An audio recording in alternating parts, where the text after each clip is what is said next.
There is another question that comes. So, basically what we are saying is, this is if you like, you can call this as the antiderivative. A function capital F a b to r is called antiderivative of a function f. So, one introduces if f dash of x is equal to f of x for every x belonging to a b, right. So, that relation that we are saying here, so one gives a name that capital F is the antiderivative of small f. Okay. So, the question arises, so fundamental theorem of calculus is applicable whenever there is antiderivative for a function, right, you can compute. So, the question comes, what are the functions which have antiderivative, right, what is the class of functions, or is there some, you can say that if a function has this property, then it will have antiderivative. So, we want to answer that question. So, question is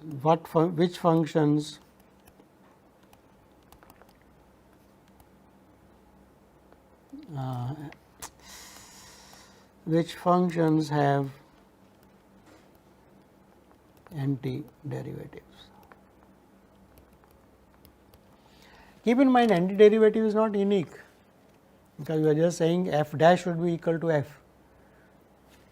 So, if you take f plus a constant, that derivative also will be same. So, it is a class of functions, two antiderivatives differ by a constant. Okay. Right. So, to answer that question, let us first observe a small result. So, to answer this,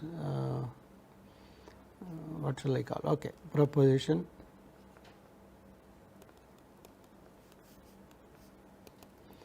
So, let us say f is a continuous function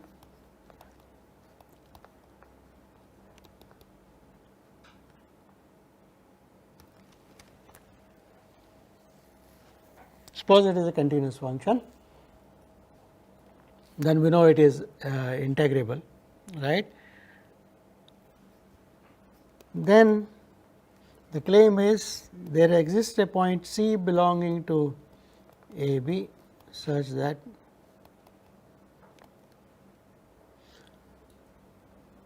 f of c multiplied by b minus a is equal to integral a to b f x dx.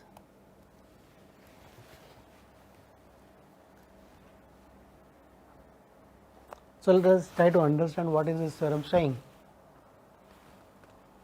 Because f is continuous, the right hand side integral exists, right, every continuous function. But what is the left hand side? This is f of c into b minus a. So, this is the area of a rectangle with base as a b and height as f of c. So, if you interpret it geometrically, it is very nice in the sense that if this is a and this is b, so this is your function, right, and you are looking at this area below the graph of the function, that is your integral. So, this is the right hand side. So, the right hand side is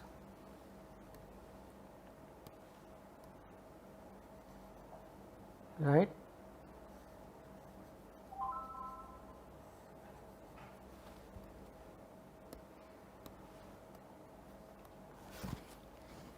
So, this is the right hand side. What is the left hand side? It says there is a point C in between. So, there is a point somewhere here C. So, that if you look at this height, so that height is f of C. So, this is a rectangle. So, look at the rectangle.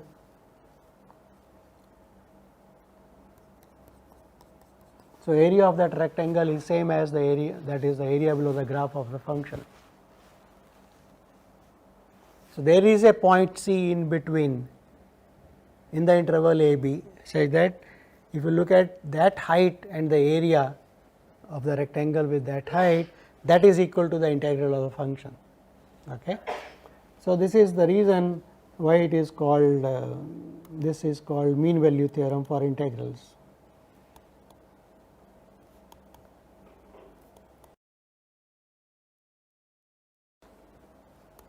So, this is called mean value theorem for integrals. Why mean value? You can also interpret this. So, this the claim star, if you interpret it as f of c is equal to 1 over b minus a integral a to b f x dx, then what does geometrically right hand side represent?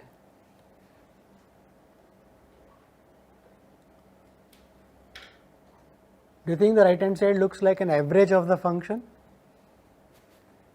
F of x is a value at a point in a b, sum up the values. So, summation is integral a to b divided by the total number of values, that is the length of the interval. So, right hand side can be called as the average value of the function on the interval a b. Right hand side can be called as the average value. So, the theorem says if f is continuous, the average value is attained at some point in between. The average value is attained at a point C in between A to B. Okay. So, that is another way of saying. So, this is, you can call it as the average value. Okay. So, and the proof is quite straightforward, because okay, f continuous implies integral a to b f x dx exists, and if I look at this number average value,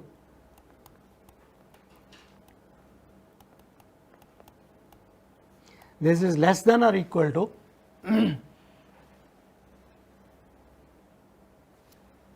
capital M times V minus A,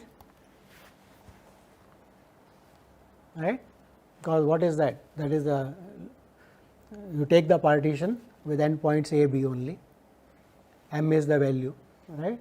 So, supremum capital M on the interval a b. So, M times the length, there is the upper sum with respect to the trivial partition, and this is b minus a, we have taken it down. So, let us do not write it there, and less than or equal to small m. Is that okay? M times v minus a is less than the integral, upper sum lower sum is less than the integral, less than the upper sum. Okay. And the interesting thing is, if I look at this value, this is a number which is caught between the smallest value and the largest value of the function. So, what does intermediate value property say? This must be attained at some point, that is all. So, the intermediate value property, there exists a C belonging to a b such that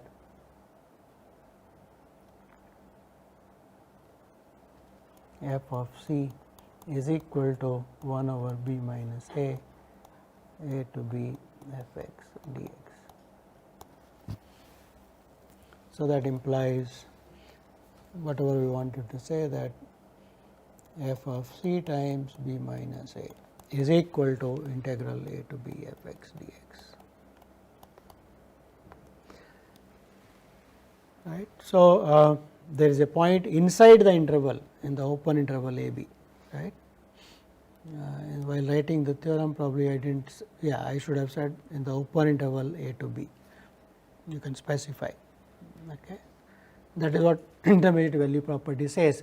If there is a value alpha, there is a value beta, and something in between, then that must be attained at a point in between. Okay. Right. So, that is intermediate value mean value theorem for integrals.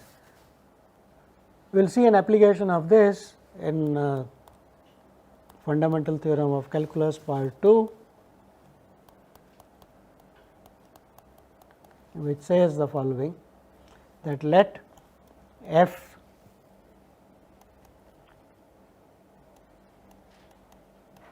so R be continuous. Let us say f is a function which is continuous.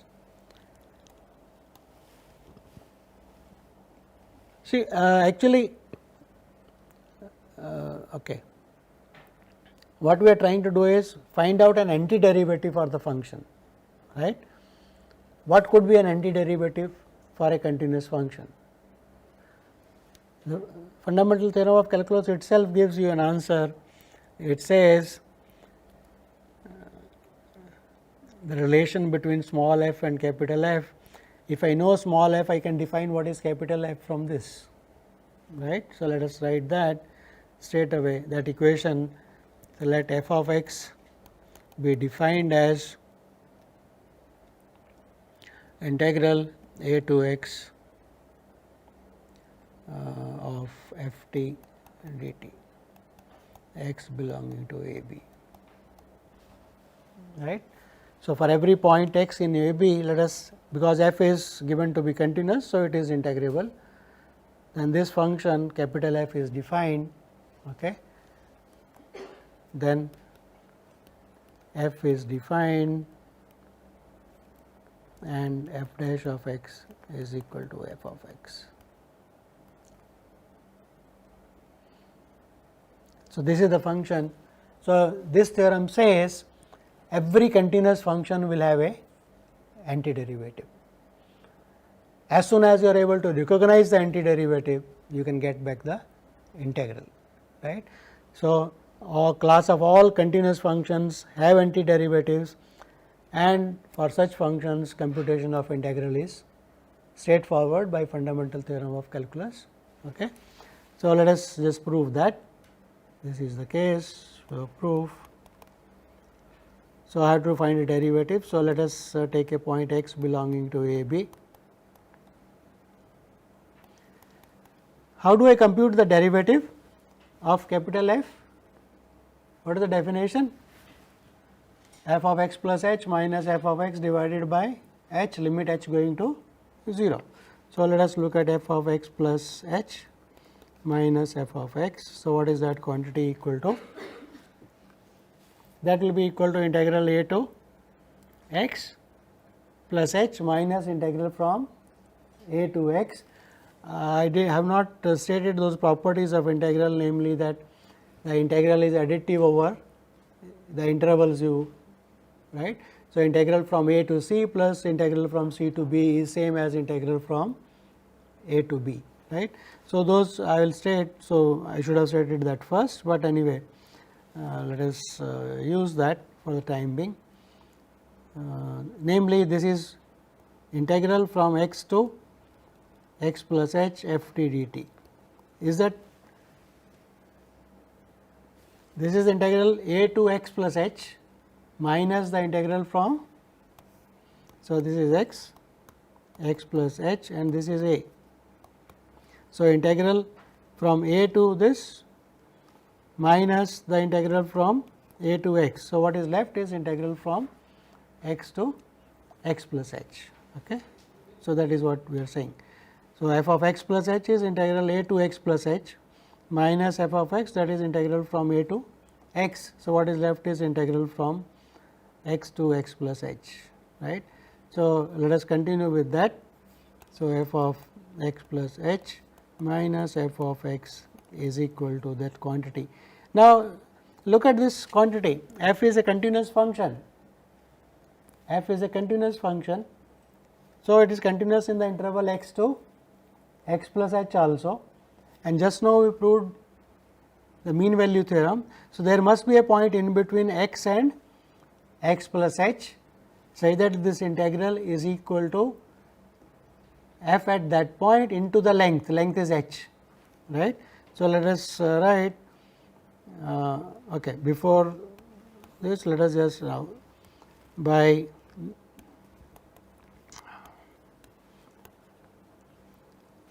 mean value theorem, there is a point it depends on h belonging to x to x plus h. Here I am taking h as positive, okay. Just for illustration, h could be positive or negative, x plus h could be on the left side or on the right side, does not matter actually.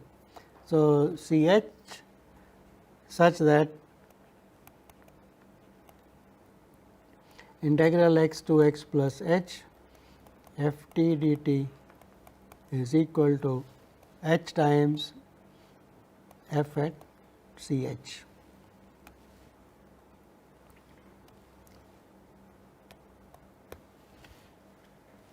Right. So, put this value in this. So, they call that as 1, call this as 2, 1 and 2 imply f of x plus h minus f of x is equal to h times f of C h. So, that implies that the ratio f of x divided by h is equal to f of C h.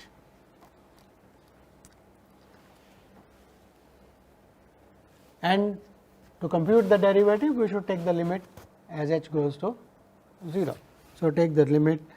So, implies limit h going to 0 of f of x plus h minus f of x divided by h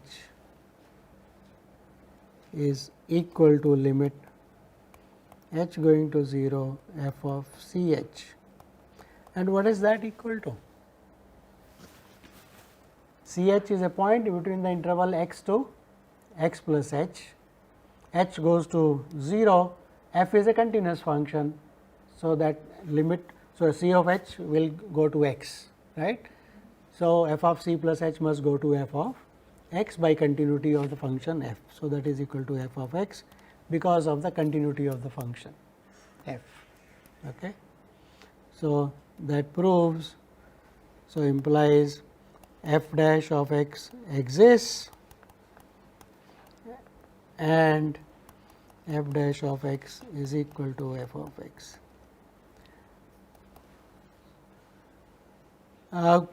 I just said this h could be positive or negative, right.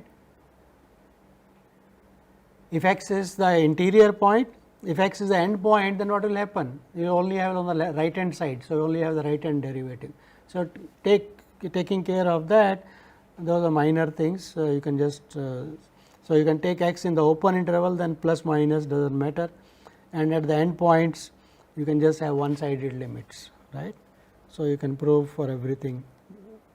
So, derivative at the left hand point means it is the right hand derivative, and derivative at the right hand point means it is only the left hand derivative possible.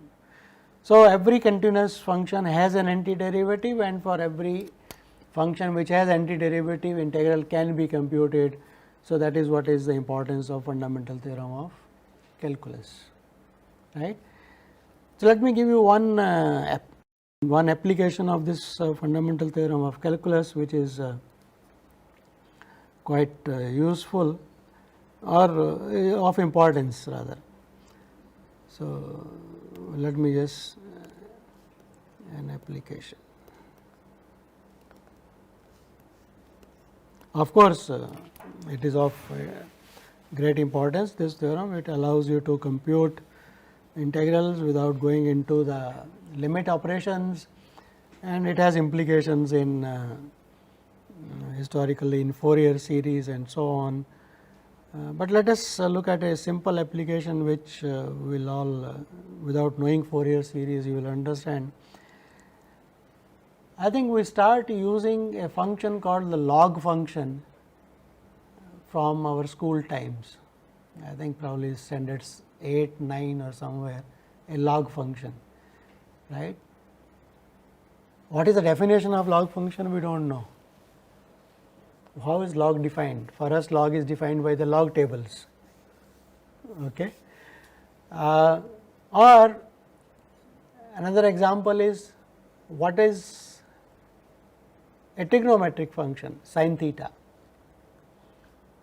We define sin theta as the height over base. right. But if you want to define sine function as height over base and you want to prove that function is continuous, how do you prove it is continuous? How do you prove that function is differentiable? Because we start using these facts that sin x, cos x all are defined functions, well defined, periodic and so on. Sine is continuous, in fact differentiable, derivative of sine is cos. So, if you take the definition of those geometric definitions, you do not get those properties easily, you have to assume those properties. Or for the log function is a function which has some nice properties. What are the properties of the log function? Normally we have log of, what is log of AB? Log of A plus log of B, and then we have log of say a raised to power n is equal to n times log A, log of A by B whenever defined we say it is log of A minus log of B and so on, right. Is there any such function with these properties? Does such a function exist at all or not? Not only that, when we come to slightly higher classes, we say log function is differentiable and log derivative is 1 over x. We start using that also, right, without any proof. The reason is that these functions are not easy to define. These functions, for example, if you look at the polynomial functions, right, polynomial function, constant function is a constant polynomial, function f x equal to x, right, x, x square, x cube, their sums, linear combinations, all are polynomial functions and you sort of feel comfortable with them, right. You can define them rigorously. You can define a rational function p by q where p is a polynomial, q is a polynomial. But there are functions which cannot be obtained from polynomial functions in any way by any algebra. You have to go to the concept of limits. That is the reason these cannot be defined. For example, you may say that I can define sin x via the series kind of a thing, but that is an infinite operation. It does not stop somewhere, right. There is a limit involved in it. So, we will come to series later on. So, let me just try to illustrate how fundamental theorem of calculus can be used to define what is called the log function. We will not go into all the details of this, but I will at least initiate so that you can try to prove it yourself, because it is reasonably easy. The clue lies in this thing. The derivative of log is 1 over x. So, if I integrate 1 over x, I should be able to get back the log function by fundamental theorem of calculus. So, one defines, so define ln of x to be equal to integral. Now, what is the value of log of 1? That is taken as 0, right. So, let us start as from 0 and go to x 1 over t dt for x bigger than 0, and if it is less than 0, what shall I do? I can only write x to 0, right. So, x to 0, but with a negative sign.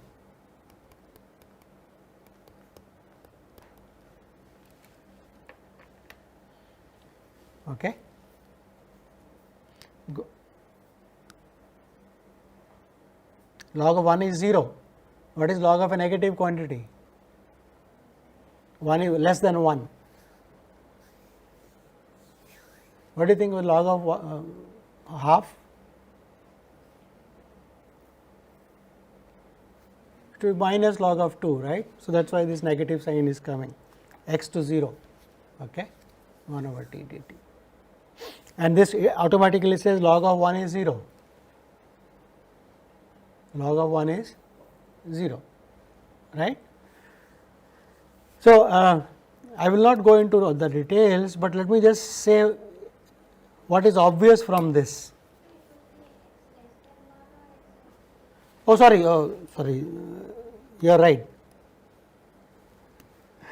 bigger than or equal to 1, less than or equal to 1, sure, of my oversight, log of 1 is 0.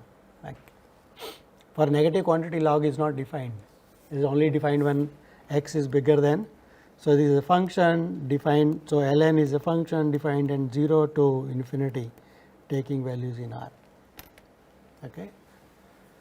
It is a function defined only for positive numbers, log is defined only for positive. Greater than?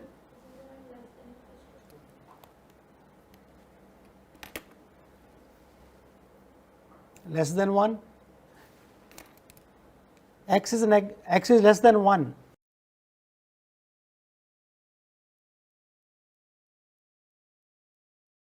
What correction she has said, I should have applied it here also, 1 and 1. Log of 1 you want 0, so 1 to x integral, that is when x is bigger than 0, when it is less than 0, right. You can write 1 to x, but normally you write lower limit to upper limit, so with a negative sign. Okay. So, that is what, right. So, this is a function defined for all positive real numbers. And what is obvious for this? 1 over t is a continuous function. 1 over t is a continuous function. So, ln of x is defined, continuous function is integrable. So, ln x is defined, one consequence, immediately it is defined. And what is the derivative? What is the derivative of ln x? Fundamental theorem of calculus, again derivative of ln x is 1 over x, that gives you the derivative also, it is differentiable and derivative is 1 over x. Is that okay? 1 over x, 1 to x, derivative is, that is fundamental, antiderivative, just now we said that.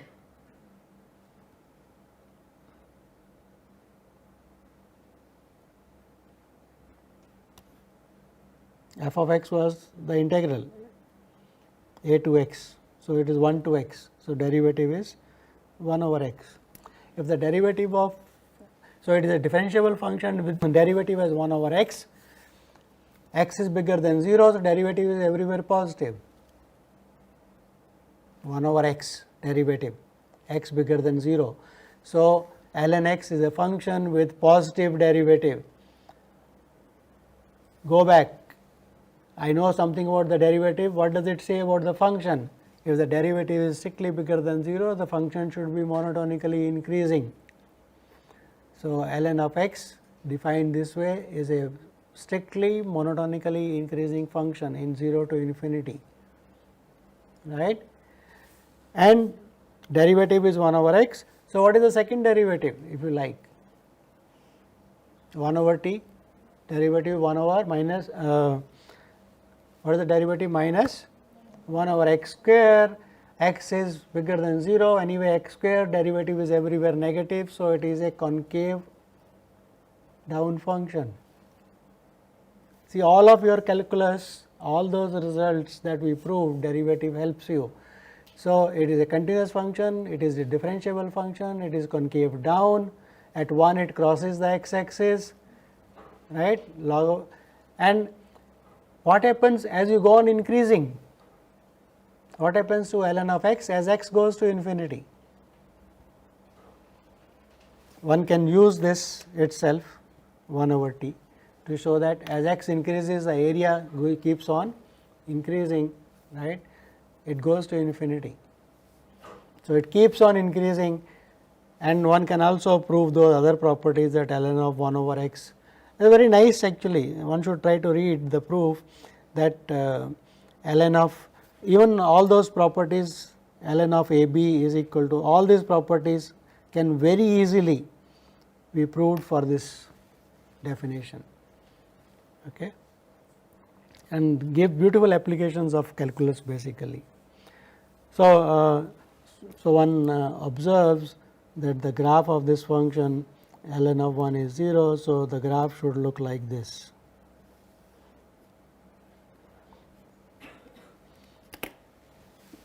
It never meets the horizontal and never there is no asymptotes of this is asymptote, but there is no horizontal asymptote, it keeps on increasing. So, on this side as you go this side the function keeps on going up. So, as a consequence of this ln x is a bijective function from 0 to infinity to r, which is differentiable. So, it should have an inverse function.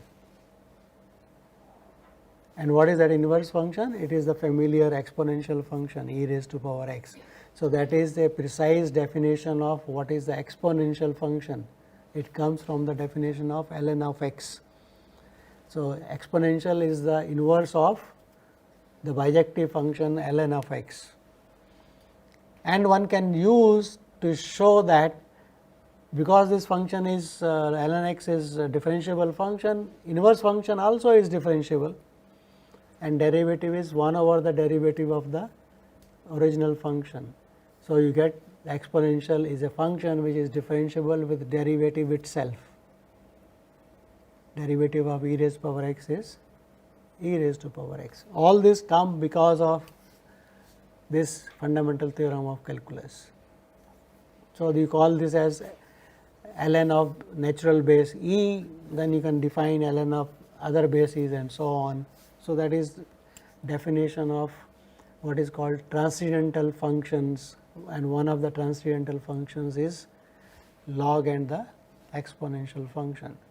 Same way you can try to define what is trigonometric function sine. We can try to apply the same kind of trick. What is the derivative of sine? Cos, but I do not know cos. Okay. Derivative of cos is sine. So, I am stuck. But what you do is to define sine, it is good enough to define sine inverse. I can define sine inverse in an appropriate interval, say minus pi by 2 to pi by 2. There sine is sine of minus, it goes the value is a 1 function. So, if I can define sine inverse, I can define what is sine as the inverse of, like here we are doing, exponential is the inverse of log. So, sine inverse, what is the derivative of sine inverse? 1 over 1 minus x square. So, that probably we can integrate, right. So, one tries to integrate that to get sine inverse and show it has all the nice properties, and the inverse of that is taken as the sine, derivative of sine is taken as cos, and all those properties are proved. So, that is the definition way one uses rigorously fundamental theorem of calculus to define functions which cannot be defined algebraically. Okay. So, that is just I am just giving you a glimpse. If you feel interested, you should try to read some book. If you want to know a reference, come and ask me, I will tell you the reference where you can read these things. Okay. Right. So, basically we have tried to define integral. So, let me just go back and look at, we looked at integration via upper sums and lower sums, right. There is another way of defining this integral. Okay. So, basically what we did was intuitively we tried to capture the area below the graph of the function in lower and upper sums. But and we had to have the condition that if you want to define upper sum, you want to define lower sum, then your function must be a bounded function. Otherwise, infimum and supremum does not make sense at all.